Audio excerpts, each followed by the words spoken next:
Welcome back to Chow Time Pod. It's your host, Red. I got a video today from Homap. I like his channel already. This is the first time I came across his channel, but he did a zone of relationships and how men and women see relationships. I actually enjoy how he does this. I don't know what they call it, like a diagram, a circle chart, exactly. But it really shows the difference of thought processes of men and women. And I think this is good for us men to kind of go over and understand ourselves. Please subscribe down below. I really appreciate that. Let's get to that chow. It's chow time. I did speed this up to 1.5, so it might be a little bit quick, but you guys, it should be all right.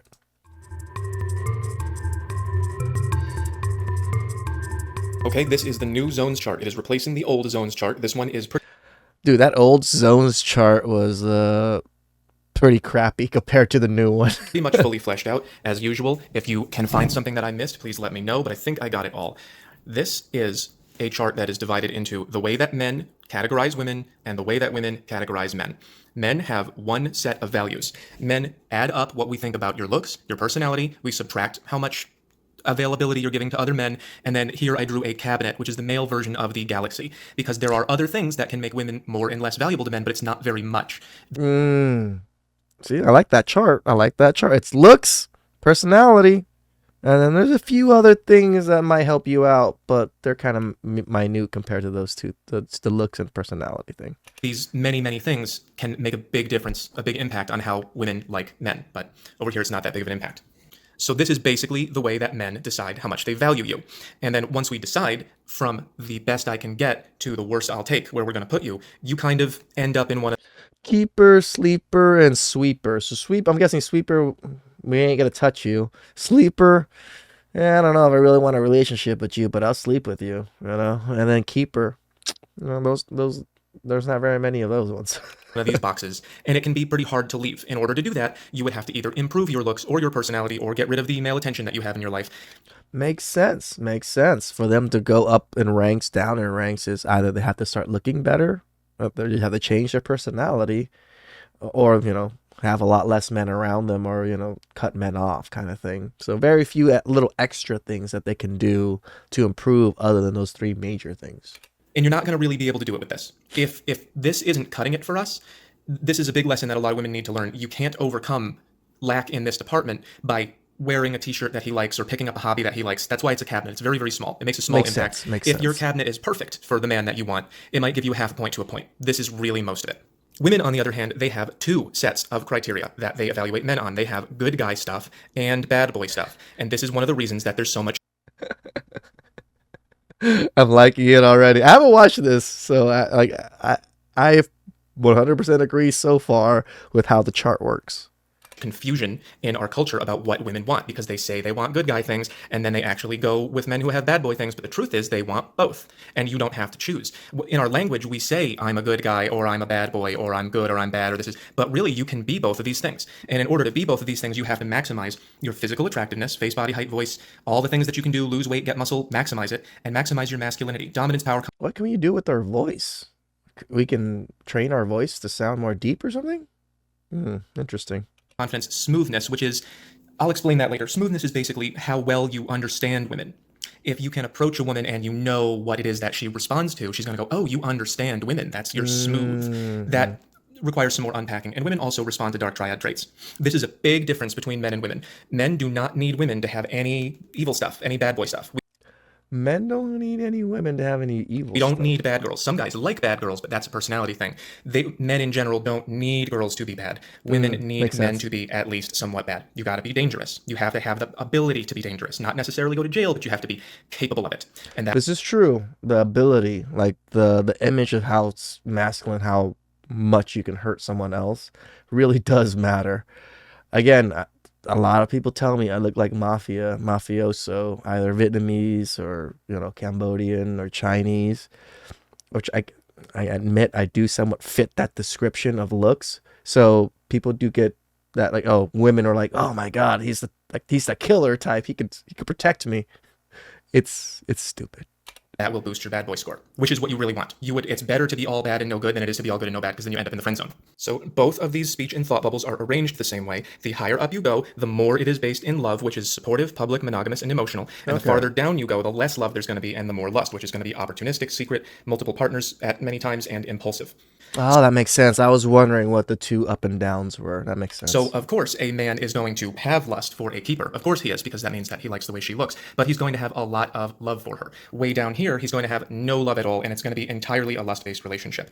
Sleepers, in the middle, where we have what women call situationships, that's where there's some level of emotional connection, but it's not really enough to be the one and only. You're kind of in a middle zone, and the man will say things like, I don't know where I'm going to be in 3 weeks, like, I don't know what my life is. Yes, we do. We do know what our life is. We do know where we're going to be. We just kind of want to wait for someone who we're definitely going to put in here. You got to He ain't wrong. stop listening to these things. So for women, avoiding getting into these bad relationships is a lot easier than it is for men to avoid getting in these bad relationships. You just have to know how he feels about your looks, your personality, and your exposure to other men and the stuff you have in common. Figure out how much he likes you and judge it by how much investment he's giving you. How much of his time and energy and money and whatever it is that you value. Dude, his math is spot on. I like this a lot. Because every woman values different kinds of investment. But if you value something and he's not giving it to you, because this is the higher you go, the more investment, the lower you go, the less investment. If he's not giving you the investment that you want, that's a very clear signal that you're not here. And you either have to change something to get here, or you have to leave and find another guy who likes you.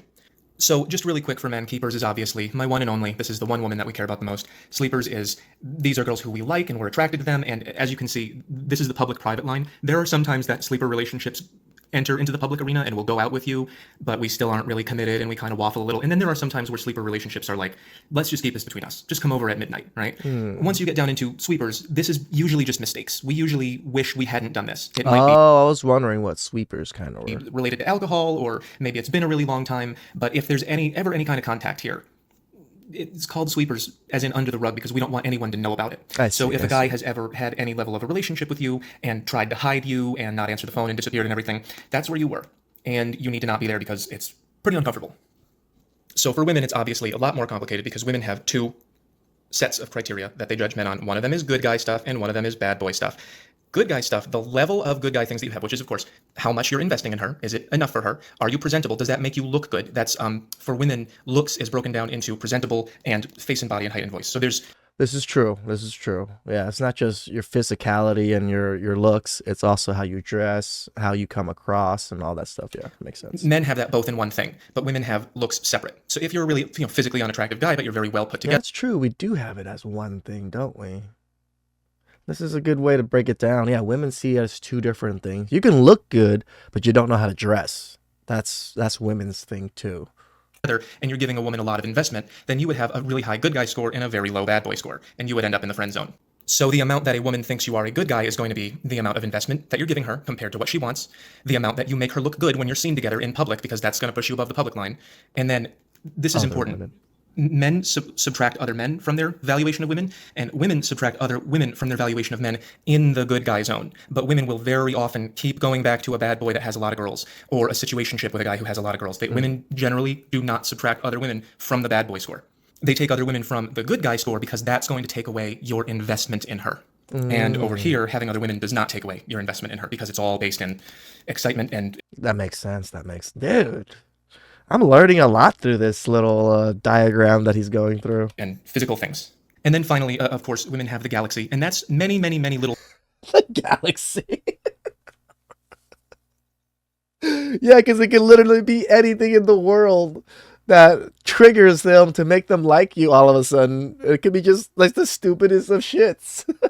Things that each individual woman values separately, which is the male version is the cabinet. In here, a woman might have like being good with kids or liking pets or having the same hobbies in common or wearing a particular kind of shirt. There's lots and lots of little details in here that don't quite fit into anything else. It's just what fits with her life, what matches with her experience and with her feelings, and it's difficult to really predict what that's going to be. It's very individual for everybody. And this is very individual for everybody too, but this only matters a little bit. And this, if you have what a woman... Yeah, one's a cabinet, this small, one's a galaxy, the size of like anything possible in the world.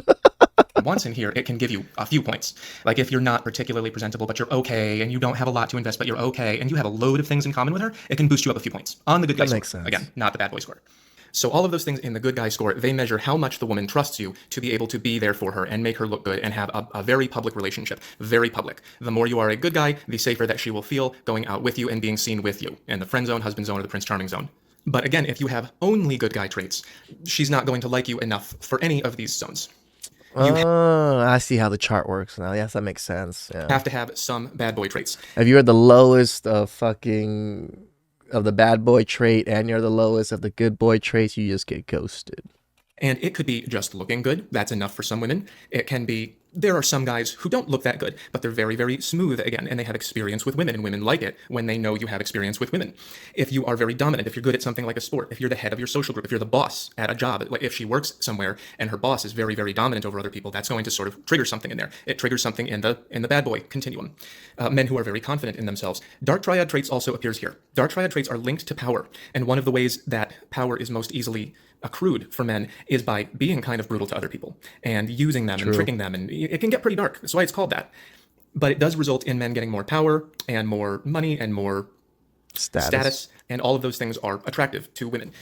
Again, different women value different things differently, and you can have no looks at all but very high masculinity, and women will like you like this.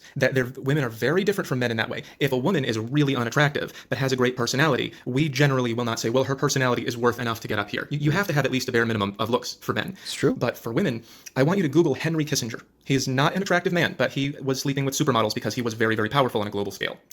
Masculinity is very attractive to women. So you can have a maximum bad boy score if you have super high masculinity, if you have super high power and no looks. It's different. So the way that a woman feels about your two scores, she's going to evaluate what are your good guy traits and what are your bad boy traits, and she's going to I wonder if women in other countries have a very similar chart, or is their chart more similar to men's charts? evaluate how she feels about you.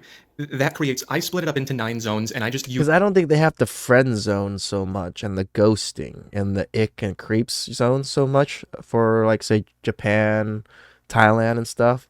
But I'm sure they do still attract bad boys. That's just women nature. Use terms that are familiar in our culture to make it easier for people to understand. We'll start with nothing. If you have no bad boy traits at all and no good guy traits, you're a ghost. Women don't even recognize you. You're just a thing. If you're the mailman, you're just... Exactly. Yeah. If you don't have any of the traits that pop out to women, you are literally invisible. A ghost. The thing that makes the mail come, unless you're very attractive, and then you would jump up to here. Let's start by going up the good guy scale. If you are less than half good, if you're below this public line, and you have no bad boy traits at all, and you're less than half good, and you're pursuing a woman, she's going to say, "Ew, you're a creep. You're not attractive to me at all, and you're not very good. So I don't want to be around you." If you go a little bit above half, women will have a gold digger relationship with men in this area if they have a lot of money. If they don't have a lot of money, it's kind of like ick. It's kind of just, okay, this guy's pretty nice, but I don't feel anything for him, and so it's just kind of gross and leave me alone. It's similar to creep, but a creep is like someone who you would not want to talk to at all, someone who you would want gone from your life, but you'd be aware of him. You would not be aware of the ghost. Ick would be something like, well, he has to be around and I have to tolerate him, but I don't really want to think about, starting a relationship with this guy, unless he has tons of money. And then some women will put up with it. Again, some women, everyone is different. If you max out your good guy score and you have no bad boy points at all, don't max out your good guy score, guys. Be a good man, but don't be a good guy. You're going to be in the friend zone. Women will go out in public with you. They will let you buy them things. That if you're very, very good to her and you're treating her with investment and you're making her look good and you don't have other women. I had a video recently with a girl talking about having a guy in the friend zone and he got a girlfriend, and so she lost her investment. And she said, well, that makes me feel bad, but then again, it wasn't a relationship, so I can't say anything. She was just talking about losing free investment from a guy who she didn't like at all. Mm-hmm. So this is not somewhere you want to be. And this is something that a lot of men have trouble with. They be as nice as they can be. I think this might help you guys out. I mean, the scale really shows how you kind of have to be. I know changing your personality for a person or for women or whatever is not what you want to do. But these are just kind of traits you kind of want to encompass into your life anyways. You want more dominant, more bad boy type traits. Not saying you have to be a bad boy, but you have to be more assertive in your life. And they go, why don't women want me? And it's because women are not attracted to this.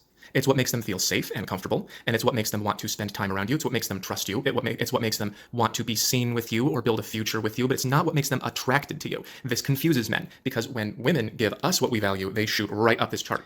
And this is why you don't lead with your wallet. This is a perfect, illustration of why you don't lead with your wallet. When you lead with your wallet, you're just putting yourself at the top of the nice guy list, and they don't see you as that attractive anymore.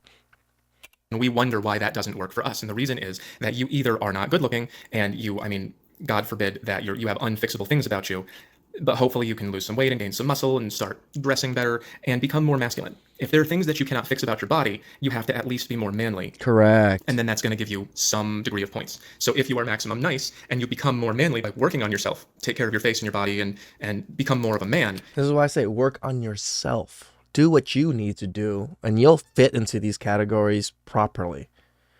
You might move into the husband zone. If you do a fantastic job, you could move into the Prince Charming zone. This is very, very, very, very, very rare. So we did the first column. Let's do the second column. If you are medium I feel like I'm in like the Prince Charming zone for like 2 women. bad boy, if you're medium bad, if you're medium attractive or medium masculine, kind of manly, but not really, and you have no good guy things at all, sometimes you will be women's drunken mistake. This is kind of like the female sweeper. She might make a mistake and she'll feel like, well, you aren't really a bad boy. You don't really do it for me. We shouldn't have done this. I thought that you were going to be more exciting, but you're really lukewarm and you're not nice at all. If you are medium bad and you're, again, under half good, this is a bad situationship. This range is situationships and this one is settling because at this point, this can become permanent in public. But in all 3 of these are where the man will not commit and this is where the woman will not commit. So they're all situationships, but different kinds. This one, again, the bad situationship is with a guy who's half attractive or half masculine, half what women, get excited about, but not nice enough to settle for and not even close to nice enough to be in the husband zone. Not giving enough investment, not presentable enough, kind of dumpy, not doing great in life. That's a bad situationship where the woman will not turn the key. If you go above the half point of the good guy traits, then you get to the settling point. And at a certain point, women will settle. And I picked colors for these things that I think represent the emotions. Settling is kind of dusty. It's like an old pillowcase that hasn't been washed in a while. It's just like, it works, I guess. It's not very exciting, but it's often better than nothing. And then if you work really, really hard to bring all of these to her, if you have everything in common with her and you're supporting her really well and you make her look really good, you can be in the husband zone. And the way that women will think of you in the husband zone is, well, he's not that much of a man. He's not super attractive and he's not super manly, but man, does he ever take care of me? And that's my husband and I'm proud of him. So then let's do the last column. The last column has right. both of the kinds of relationships that women like the most. Women do like friend zone relationships, but they're not nearly as fun as bad boy relationships, not even close. And they're not as good as Prince Charming relationships, which are, again, very, very rare. The Prince Charming relationship is the ideal long-term, and the bad boy relationship is the ideal short-term, which is a really difficult thing about women. This is one of the most difficult things I've ever learned about women, that even if you manage to be Prince Charming, the bad boy is still more exciting because it is so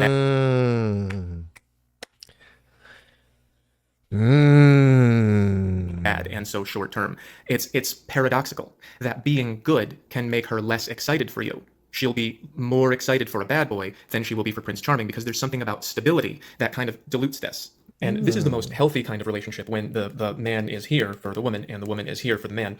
But the way that society is going lately, in the way that it typically goes in human history, when a guy gets this valuable, he ends up having multiple women. And then they're all in a harem, which is a kind of situationship, which usually the women think is either a good or a mid-level situationship. It's either one where they go out with the guy and they're seen with him and everyone knows he has multiple women, or it's just a quiet thing where they go over his place and that's all that they're gonna get and that's all that he's willing to give. I have a story I always tell everyone about when I was driving for Uber and I met a girl who figured out that I was good at this kind of stuff. She just picked it up really quick.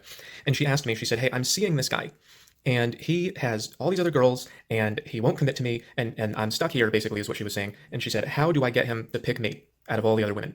And, I looked in the rearview mirror and I took a look at her and I had listened to her talking to her friend for a minute and I knew what kind of, life she was living roughly.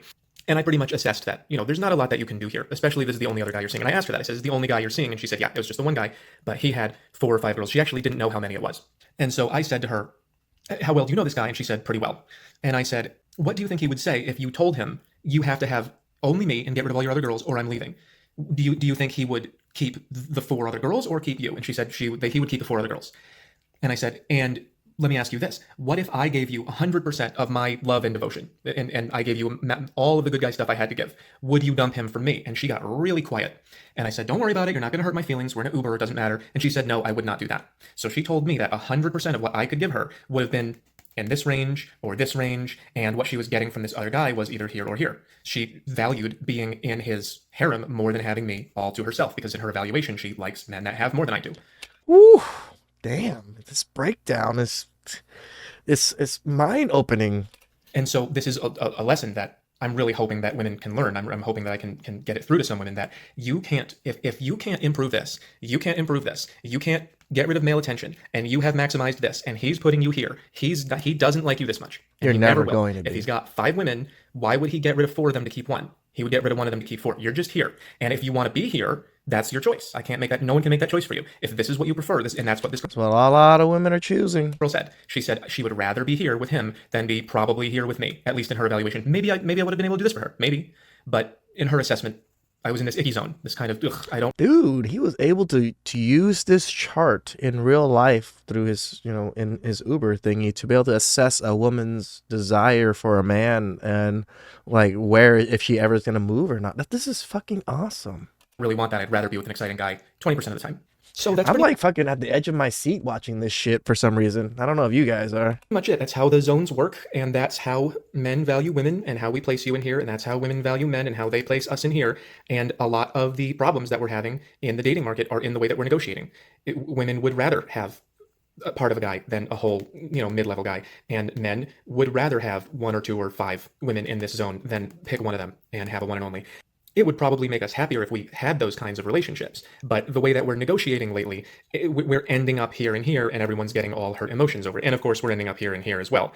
So I can't make your decisions for you. I can't change what you value, but I can give you a map so that you know how to make your own choices. Damn. That was amazing, fucking Chow. Shout outs to Whole Math. I love your channel name. I love the way you explain things. I love that you put this chart, colorized it, fucking mapped it out, showed us how to navigate through this chart. Fuck, I'm actually going to use this chart from now on to test out how it works. Just so it's more trial and error for the chart. So we know if it's the data is pretty accurate or not. So please like and subscribe down below. I really appreciate that. And I'll catch you guys next time. Ciao.